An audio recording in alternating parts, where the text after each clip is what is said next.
যুক্তরাষ্ট্রের ৬০% নাগরিকদের প্রতিদিনকার খাদ্য তালিকায় থাকে বিভিন্ন ধরনের প্রক্রিয়াজাত খাবার। সুস্বাস্থ্য নিশ্চিতের উদ্দেশ্যে এবার এসব খাবার সুষম খাদ্য তালিকা থেকে বাদ দেওয়ার লক্ষ্য নির্ধারণ করেছে ট্রাম্প প্রশাসন।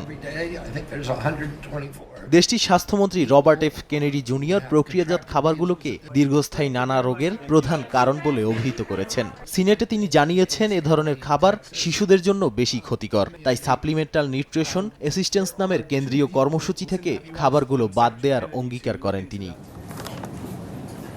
বিভিন্ন গবেষণায় দেখা গেছে স্থূলতা, ডায়াবেটিস, হৃদরোগ, ডিমেনশিয়া সহ অকাল মৃত্যুর ঝুঁকি বাড়ায় ফাস্ট ফুড। তবে বিশেষজ্ঞরা বলছেন, এসব গবেষণায় প্রক্রিয়াজাত খাদ্যের নেতিবাচক দিক উঠে এলেও ক্ষতির সরাসরি প্রমাণ পাওয়া যায়নি।